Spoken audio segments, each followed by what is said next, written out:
Yes, sir. We are back to another edition of Fast Break Bets presented by BettingPros. You know me, know the voice, know the guys, me, really real, Villain Terrell Furman Jr. here at your service.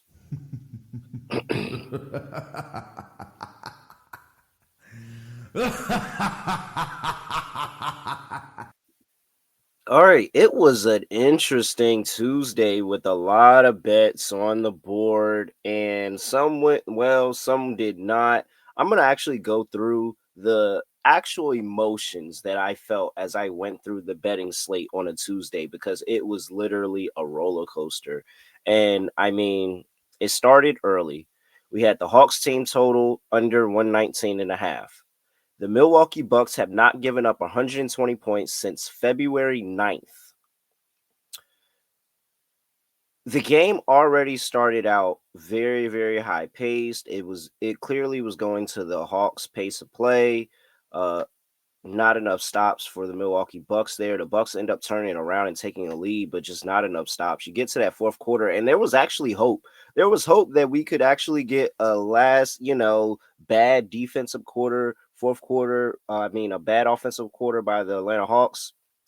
And you have a weird floater in the lane that hooks us on Dyson Daniels, and so we lose that. And then a contested three by Karis LeVert, and that's actually the last shot they make with like a minute to go because they end up missing their next four shots. And then they also have this really weird calling a timeout on an inbound, and there's a technical foul. They don't even get the ball inbounded. Like, very, very frustrating on the end of the game sequence, and a three ends up being the dagger that forces this right over 119 and a half. We could have at least snuck in there and got a win there. Josh Giddey voided back-to-back days of getting a voided player. That's tough. And then we get to, oh, wow, these are not, you can't even see the bottom one. Okay, that's fine. We get into college basketball. So at this point, Kentucky has already dominated LSU. I get a W in Kentucky. I'm fine. The game with Iowa State starts with them going down big. They somehow force themselves back, go to double overtime. Not able to get it done though. Not a good play there. Matt Peralt told me about that one. I should have just it's all good. So lose Iowa State there. But then the night turns up because Texas A&M gets it done, plus 4.5, and on the money line there against number one Auburn. Number one goes down. We get a double hit play with Texas A&M, and you can't see it below there, but I gave it out on socials and I gave it out on our college basketball live stream, 5:30 p.m. on Tuesdays. We'll be doing it on Saturdays during the tournament. Arkansas plus 7.5 and the money line. Now that makes me feel like a villain right there. I'll say that to be able to cash a plus 7.5 point dog on the road and on the money line in the SEC feels really, really good. That was a big hit. So, all in all, if you go ATS, it was a 3-3 day. Oh, I'm sorry. Yeah, 3-3 day.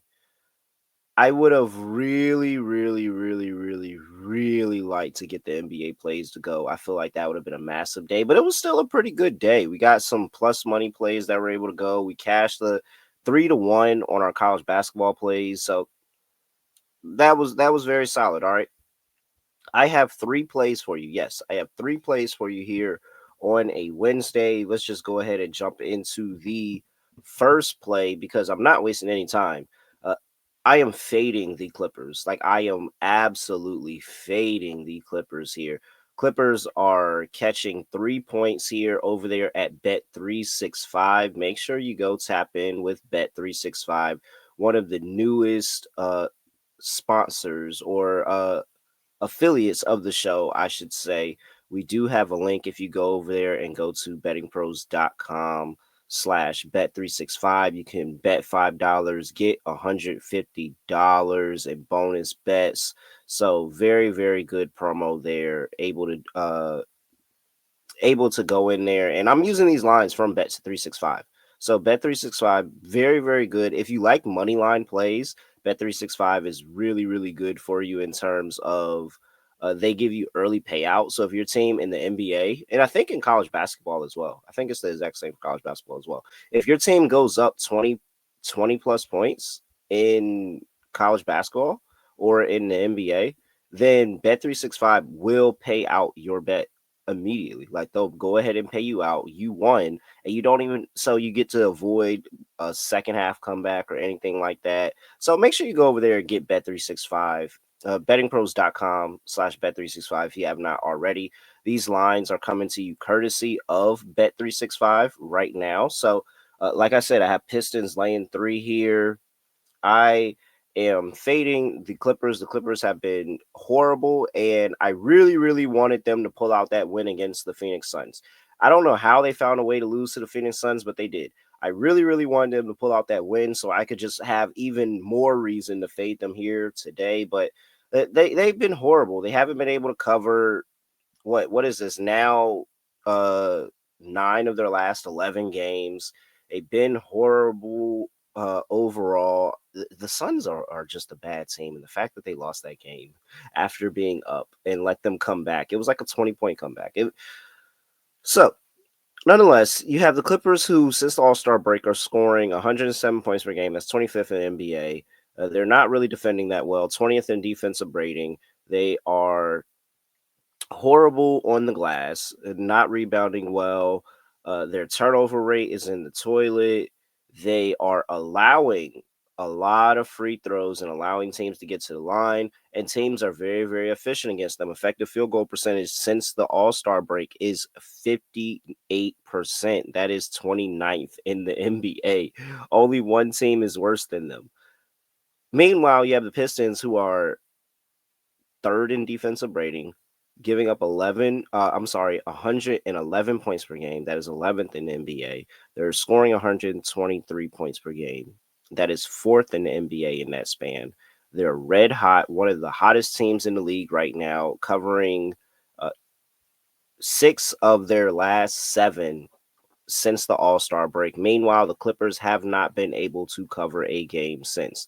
The Clippers are on a back-to-back where they are 4-7 this season, and they have one back-to-back since the All-Star break where they did not win, they did not cover. This Clippers team has been horrible. This Pistons team has been one of the best teams in the league. I don't care if they're on the road.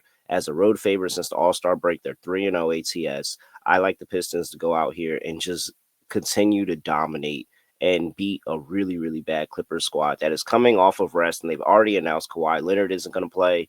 I don't think that they have anything going for this Pistons team right now. So I'm going to be fading the Los Angeles Clippers. I'm taking the Detroit Pistons lane 3. All right.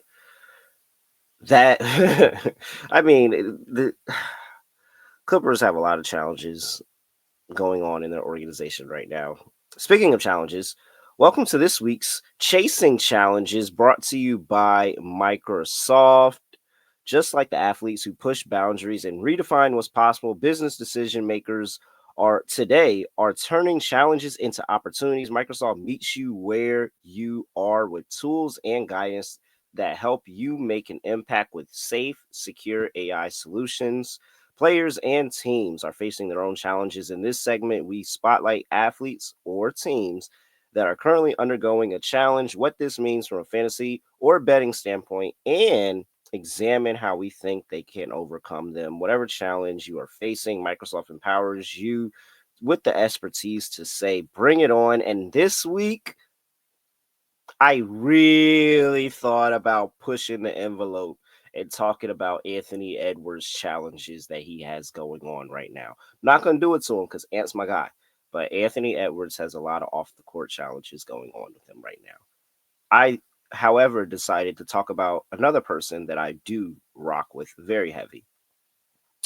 And that's Shaka Smart. Because Shaka Smart has a problem. And Shaka Smart's problem is he can't beat UConn. He doesn't have good games against UConn. In fact, Shaka Smart, since joining the Marquette Golden Eagles in 2021, is 2-7 against the UConn Huskies. Hasn't been good sledding. The issue is that UConn's offense really, really gives him problems. And I think that they've also found ways to shut down his offense defensively. And I think that this season there was a thought that with the cast that he has a lot more people in the front court, a lot of dominant players in the front court, Cam Jones as well, that they would be able to use their size, be a lot more physical, and really, really give UConn a game this year. And then UConn just made adjustments and they beat them and dominated them on the road. And now they're playing them at home again. Yeah, Shaka Smart has a problem. He can't beat UConn, and now he has to go on the road and try to do it here. What a UConn team that's very, very desperate. How is Shaka Smart going to get this done? Honestly, I don't know. I don't know. The only way I think that he possibly is straight up is if they can score the basketball, because I think UConn is going to be able to score the basketball in this game. And that's going to bring you to my second bet of the day. But I'm letting you know that this week's chasing challenges, Shaka Smart, you gotta figure out something to do about UConn, and you gotta figure it out fast, because Dan Hurley is owning this engagement. Dan Hurley has the defensive mind to keep them at bay, and offensively, he always finds some type of actions or movement that really, really messes with Shaka Smart. So Shaka Smart's gonna have to stay disciplined, and whatever adjustments that Dan Hurley made from the first game to counteract Shaka Smart's adjustments, Shaka Smart's going to have to be able to make those adjustments at halftime and come back out and have a really, really good second half on the road here, because you can play one good half of basketball at UConn. It's really, really tough to play too. All right. So that's it for this week's Chasing Challenges. Remember, Microsoft AI solutions empower you to take bold steps and make informed decisions, sparking new ideas to help drive your business forward. With Microsoft as your trusted partner, you can navigate your journey with confidence, finding innovative solutions and reaching new possibilities. Visit Microsoft.com/challengers to learn more. That is Microsoft.com/challengers. All right, like I was saying here, UConn dominates Marquette. I am a Shaka Smart guy. I am one again. The run with VCU, as being somebody from Virginia, watching that VCU run back in the day. Love Shaka Smart. Follow Shaka Smart from Texas to Marquette. Really, really big fan of Shaka Smart. However, Dan Hurley really, really has something for him on the offensive side of the ball, and Shaka Smart has not been able to respond, especially when they're on the road. He has not beaten them at UConn. He has only beaten them once at Marquette and once at a neutral site in the Big East tournament. So here we are. We got UConn at home, desperate for a win, desperately needs a win, needs a quality win. This is a top 20 win against the team that they dominated. Look at what Marquette has done in away games. I'm sorry, playing at UConn. They've given up 81 points. They've given up 80 points. And they've given up 87 points. I'm sorry, I was looking for the third one. 81, 87, and 80.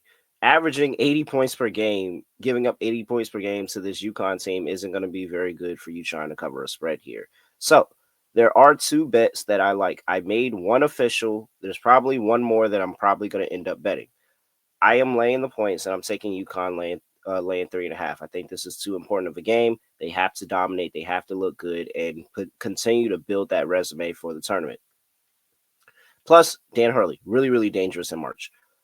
Also, I like UConn's team total over 73.5. This feels way, way, way, way, way too low. I just told you that they're averaging 80 points per game at home against Marquette. They have not been able to slow them down. They didn't really slow them down offensively in the first game this season. I don't think they're going to be able to do it again. This is Shaka Smart's Achilles heel. He has not been able to figure them out, and he's just gotten a couple of wins here or there at home in the neutral site. I don't know if he's going to be able to do it on the road here. I'm fading my guy Shaka Smart, taking UConn laying 3.5. I think they're going to dominate Marquette yet again. Play number 3, we're going to the prop bet cheat sheet here, and this is in the Memphis Grizzlies and the Oklahoma City Thunder game. I am taking Isaiah Hartenstein to go over 13.5 on his points and assists. Prop bet cheat sheet has it projected at 16.6, 70% cover probability, and a 5-star bet rating. He's been over this in 8 of his last 15 games. He's been over this in 5 of his last 10 games, but he's been over this line in his last 4 games straight and 4 of his last 6. Also, looking at Isaiah Hartenstein, he's been over this in 4 straight games against the Memphis Grizzlies.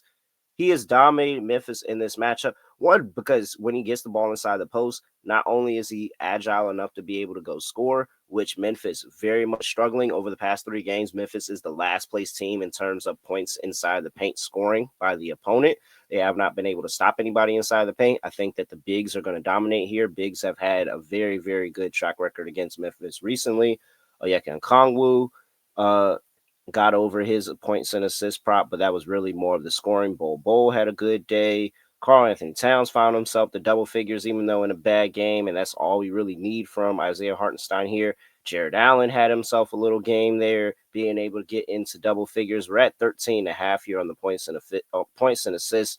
I would love a 10-point outing and maybe some 5-6 assists here from Isaiah Hartenstein. He's very, like I said, very, very good passing outside the post and being able to get the ball to his 3-point shooters. And I think that those 3-point shooters are going to be open and able to knock down shots as well, because Memphis has been so bad defensively since the All-Star break. Oklahoma City has as well.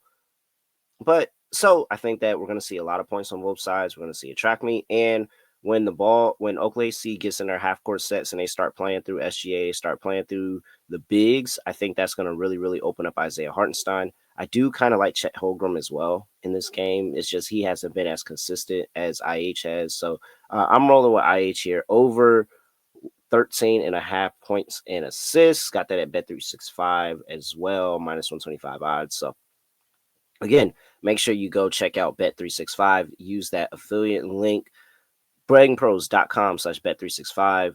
Bet $5, get $150 in bonus bets. Those are my 3 plays for you here. I have, let's get this pulled up to the screen. Pistons laying 3. Isaiah Hartenstein over 13.5 points and assists. And we got UConn laying 3.5 against Marquette. Sorry, Shaka, gotta fade you here. All right. At really real __ is my X. You can find me over there at BettingPros on X and TikTok, at BettingPros NFL on Instagram, and YouTube.com/BettingPros, where you can make sure you subscribe to BettingPros. Of course, you should be. But then also leave a comment on the video, and you'll have a chance to win a Shawn Kemp jersey. Shawn Kemp jersey. All you got to do is subscribe to the Betting Pros YouTube channel, leave a comment on this video, and that's it. You have an entry to win that Shawn Kemp autographed jersey. So make sure you go do that. That is a Shawn Kemp autographed jersey. Shout out to our friends over there at Pristine Auction. All right. With that, that's it. I have nothing else to say, nothing else to do. No other way of ending the podcast. Just going to do like this. We are out of here.